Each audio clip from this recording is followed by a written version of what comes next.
Hola, ¿qué tal amigos de Ciudades en Movimiento? Es para mí un honor y un privilegio presentarles a continuación la entrevista que tanto he esperado para proyectarla. Es nada más y nada menos a una personalidad muy querida en Ciudad Juárez y en muchos lugares, ya verán por qué. Quédense con nosotros y conozcan más del licenciado Filiberto Terraza Sánchez. Espero que la disfruten y debo mencionar que esta entrevista ha sido una de las más personalizadas que le han hecho al licenciado Filiberto Terraza Sánchez, así que disfrútenla y conozcan un poquito más de su vida personal y de toda su trayectoria. Licenciado, buenos días, muchísimas gracias por esta oportunidad que nos da de tenerlo en nuestro programa Ciudades en Movimiento. No, al revés. Muchas gracias por invitarme. Licenciado, conociendo un poco más de su persona, ¿dónde nace Filiberto Terraza Sánchez? En Ciudad Cuauhtémoc, Chihuahua, el 1 de abril de 1934. Hice la carrera de Derecho en la UNAM y a los 22 años me designaron juez en Ciudad Cuauhtémoc, Chihuahua.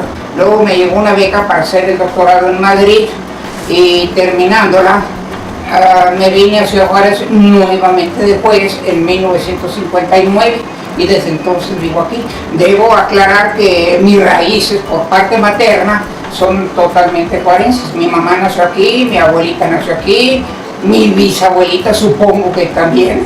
Entonces usted es 100% juarense. Sí, así es. Platíquenos de su trayectoria como iniciador en el Instituto Tecnológico de Ciudad Juárez.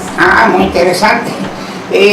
Daba yo una clase de introducción al derecho en la ETIC, Escuela Técnica, con el profesor Ramón Rivera Lara. Y un día me manda a llamar al profesor y me dice: licenciado, véngase porque quiero que me ayude. Sí, con todo gusto. Dice, nos da una entrevista el presidente de México, Adolfo López Mateos, y quiero que usted se ponga en los zapatos de los alumnos y me redacte en ese momento a Esperancita, que le va a tomar en taquigrafía, una carta pidiéndole la creación de un instituto tecnológico para Ciudad Juárez. Entonces, efectivamente me puse los calcetines de los muchachos, le redacté: señor presidente, muy dura la carta, porque decía: terminamos la preparatoria los estudiantes de la frontera y nos encontramos con una triste disyuntiva. O bien nos dedicamos a trabajar en lo que sea, venta de seguros o de X, o bien nos vamos a Estados Unidos a proseguir una carrera profesional, en cuyo caso jamás volveremos a México, porque nuestro país nos niega la oportunidad de una educación profesional que sí nos ofrece Estados Unidos. Y cuando Adolfo López Mateos estaba leyendo la carta, que firmaron los alumnos, obviamente, empezó a hacer así.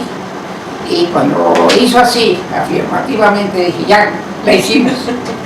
Porque ningún gobernador jamás quiso que Ciudad Juárez tuviese una institución de educación superior. Usted estuvo rodeado de, por lo que estoy escuchando, Adolfo López Mateos, de grandes hombres. ¿Quiénes fueron los principales maestros e intelectuales que influyeron en su formación? Pues el mejor abogado del mundo, llamado Raúl Cervantes Ahumada. Una encuesta, me imagino que a base de computación, lo eligió como el primer lugar entre los abogados más destacados de este planeta. Hubo un profesor, creo que Maurice Berger, de la Sorbona, y el presidente de la Corte Internacional de la Haya, alemán, y originario de El Amole, Sinaloa, Raúl Cervantes Ahumada, les ganó la final a todos. Entonces un señor llamado John Fitzgerald Kennedy lo designó abogado personal del presidente de Estados Unidos para asuntos jurídicos de Latinoamérica.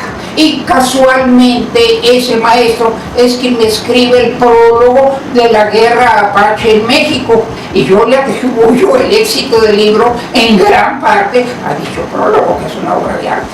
Licenciado, como orador, conferencista, como intelectual reconocido a nivel internacional, ¿cuáles han sido sus mayores experiencias y sus grandes satisfacciones? Pues mire, ya que me lo pregunta, yo reconozco 3 grandes oradores en México que yo personalmente he escuchado.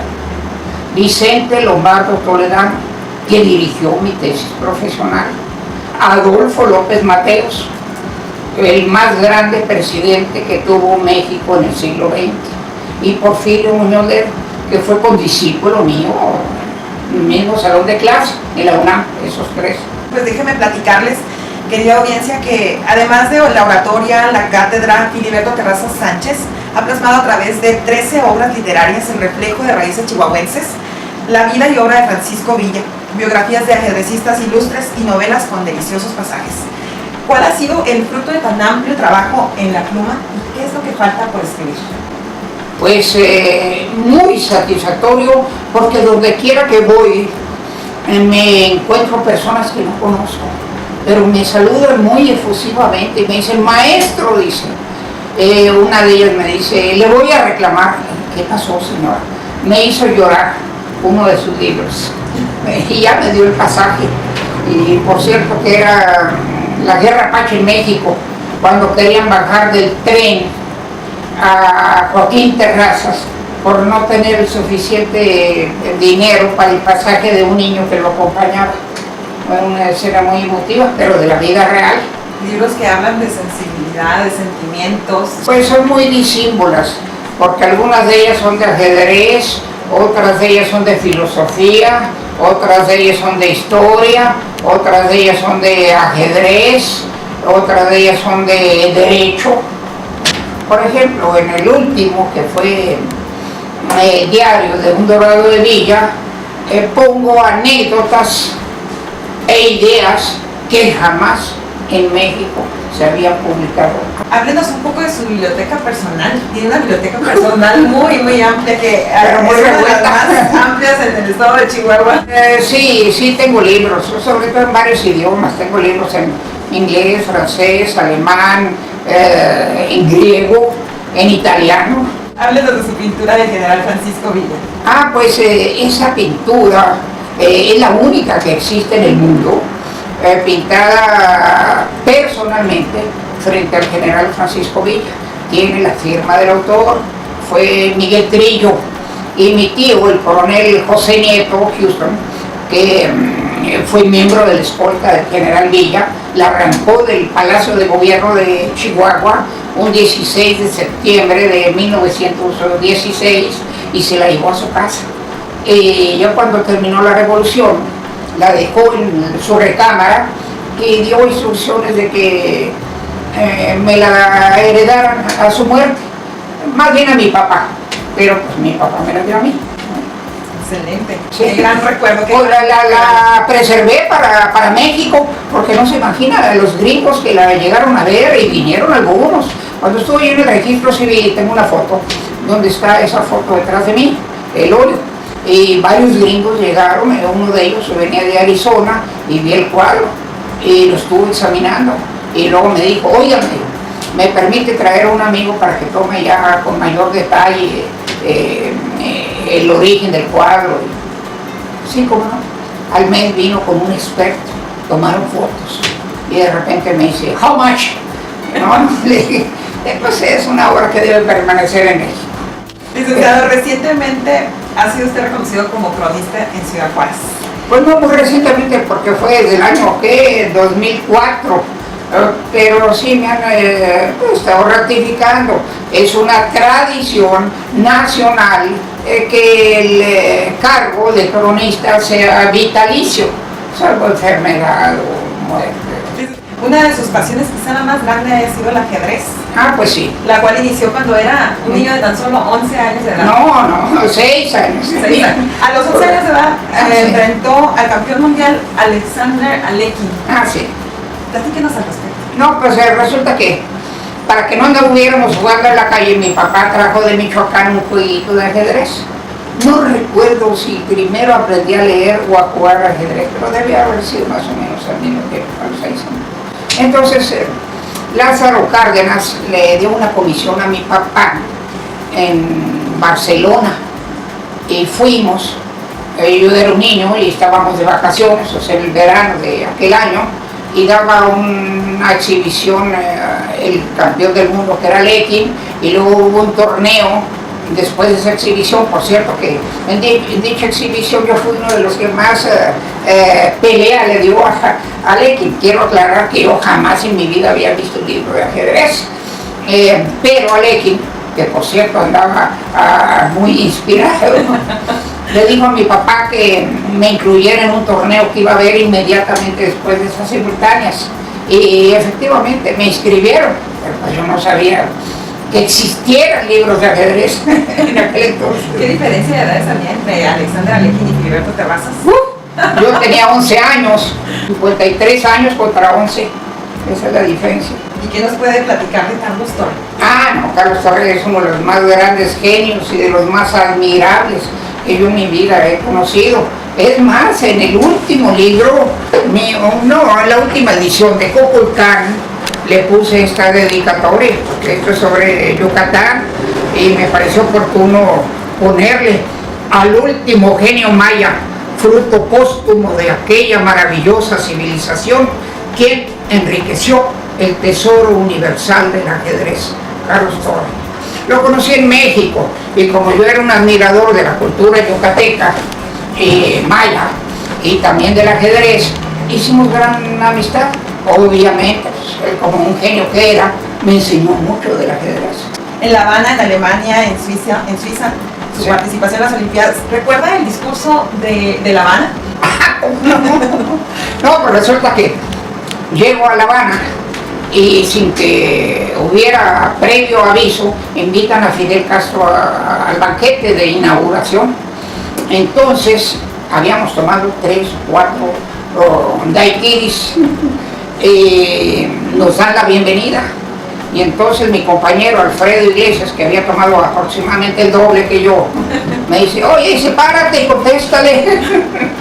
¿Qué te gusta? Bueno, pues me paré y les dije, señor comandante, en esta noche de exquisita gala, donde se encuentra reunida la más selecta intelectualidad ajedrecística del orbe, que representa lo mismo la Cuba de Capablanca que la Alemania de Lasker, Goethe, o la Rusia de Pushkin y Dostoyevsky, la América de Lincoln. Quiero relatar una leyenda de la cual provengo. Cuentan los anales aztecas que cuando los altares a los dioses permanecían ensangrentados por las víctimas humanas, vino un hombre blanco y barbado, alto, de Oriente, a implantar una nueva estructura social. Cuando prendió esta idea, dice la leyenda que él se autoinmoló en una pira, pero que al día siguiente apareció un nuevo astro en el firmamento, que era Quetzalcóatl, quien guiaría por siempre a su pueblo. Y les dije, para concluir, en esta noche de gala, yo quisiera brindar por el Quetzalcóatl de Cuba, Fidel. Todos se pararon. No entendieron, de ahí propicia la partida de la fotografía, que ya es un ícono en todos sus libros, porque viene siempre siempre me escogen los editores, ¿sí? Pues al rato llega un miliciano con una carabina y, maestro Terraza, el comandante quiere saludarlo. Bueno, pues vamos con el comandante, y yo, se para y me da un abrazo, Fidel. Me dice, qué buen orador eres tú, chico. Le dije, no, buen orador tú, le dije. Al día siguiente fue la inauguración. Se supone que el campeón del mundo es que inaugura con el jefe de Estado una Olimpiada Mundial de Ajedrez. Y era Petrosian, estaba parado esperando que lo llamaran. Pues llega Fidel, me ve, no, es todo Terraza, y ¿quieres jugar conmigo la primera partida? Le dije, pues ya vas, le dije. Ya me senté con ella antes de que se aprovechara, no entendí español, Petrosian, era puro ruso, y yo luego hice la primera jugada, antes de que se arrepientan. Y empezamos a jugar, entonces me contestó y yo rápido, le dije, ¿quién ganó esa partida? Lo dejé ganar, es que lo dejé ganar por eso, estaban a la prensa, televisión, de todo el mundo. Dije, no voy a poner aquí, yo ya debe ganar un caballo. Esta entrevista va a salir en internet, ¿le gustaría mandar un saludo a Fidel Castro? ¿Cómo no? Con todo agrado, no, un saludo, un abrazo, porque pues quiero decirle esto a Fidel. De los días más felices de mi vida fueron los que pasé en Cuba. Y recibí un honor que sinceramente no merezco y le deseo toda la felicidad del mundo. Ya por último, licenciado, ¿qué tan cerca fue su amistad con el extraordinario Bobby Fischer? Pues bastante, inclusive hasta me procuraba estaba medio loco así, extravagante más bien, pero hicimos muy buena amistad y por esa razón, porque cuando estaba jugando yo con Fidel, de repente mete la mano Petrosian y le corrigió una jugada en la segunda partida, porque jugamos. Entonces yo pensé, dije, llegando a jugar me quitan los gringos mi pasaporte por estar jugando aquí con Fidel. Entonces dije, para que no me lo quiten, voy a llamar a este gringo para emparejar la situación. Y le dije a Fidel, oye, Fidel, ya los rusos te están ayudando, deja llamarle a este gringo para emparejar aquí la lucha. Dije, Bobby, do you want to play with me against this communist? Entonces ya se mete, pero yo lo que quería que me retrataran a mí con Bobby Fischer, sí, para que no tuvieran pretexto los americanos y quitarme mi pasaporte. Licenciado, qué deleite es platicar con usted. No, Nos gustaría que el tiempo no pasara y seguir. No, muchas Usted gracias. tiene muchísimo que aportar. No, gracias. Le agradezco muchísimo la oportunidad de esta entrevista y esperemos que sea la primera de muchas más. Muchas gracias, muy mal. Muchísimas gracias a todo nuestro auditorio. Seguimos con más en Ciudades en Movimiento.